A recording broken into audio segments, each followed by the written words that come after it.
We're going to take you overseas now to the United States, where there are some changes happening at the US Federal Reserve in regards to interest rates and the outlook for future rate increases.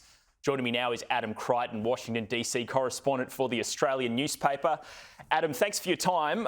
US Fed Chair Jerome Powell has raised rates by 75 basis points 4 times in a row, but it appears that's all set to change at the next meeting. What's sort of causing this pivot? Yes, that's right, Ed. So some sense of improvement, I would say, some sense of optimism with the US economy. It's been pretty much doom and gloom all year. But as you suggest, the Fed chairman there gave a fairly important speech this week, and he feels as though after those 4 whopping interest rate increases, it's time to slow down the pace of increase, just in case they end up pushing the US economy into a horrible recession. And so he's essentially said the next meeting in the middle of December, it's extremely likely now that it will be a 50 basis point increase instead of those 75% increases. That said, there's still a few more rate increases left in the pipeline according to market expectations. I think most economists expect the benchmark Fed rate to get up towards 5% by the end of next year. It's currently about 4%. So still some further increases, but I would say general optimism. And this week, some US economic growth numbers came out and it showed GDP growth was up at an annualised rate of almost 3% in the third quarter. So this is looking like a bit of a good sign for America.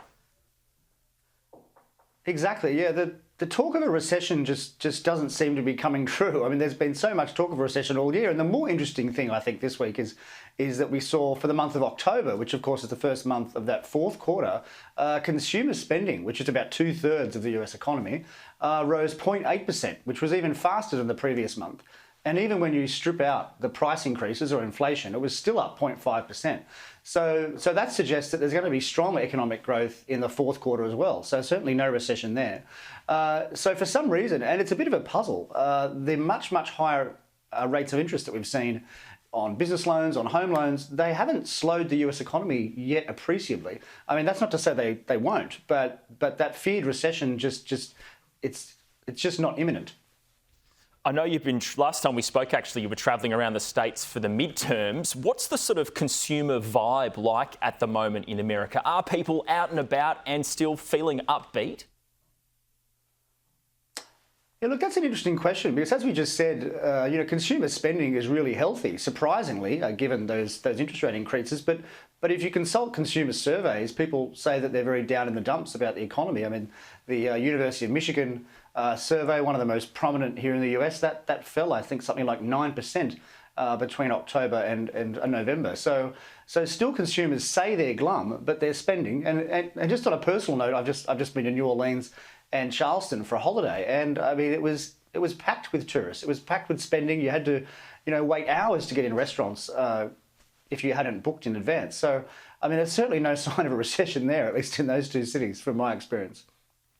It looks like we're also starting to see signs of inflation cooling in the United States, but also the Eurozone and back here in Australia as well. So do you think these economies are now starting to turn the corner with their fight against inflation?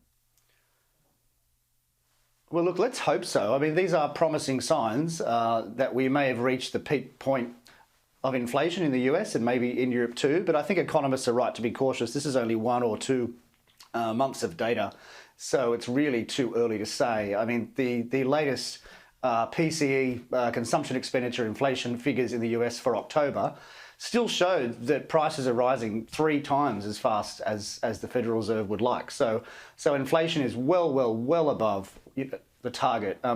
So even if it has come down from 8.4 to 7.7, it's still extremely high.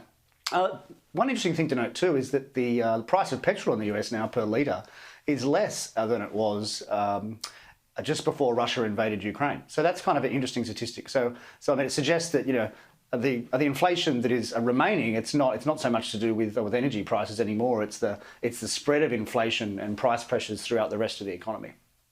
And just really quickly, Adam, one story that's been bubbling away a little bit here has been FTX and its billionaire founder, Sam Bankman-Fried. How big is the crypto story at the moment in the US?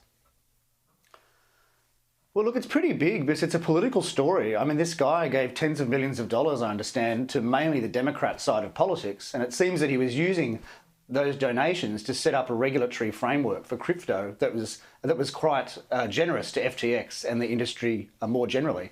So that's now all, that's completely collapsed. So it's highly likely now that the sector is going to be more regulated than it would have been. And of course, there are huge question marks hanging over where has all this money gone, and why is he not facing charges yet for what seems like fairly serious crimes? Well, Adam Creighton, Washington DC correspondent, thanks for your time today.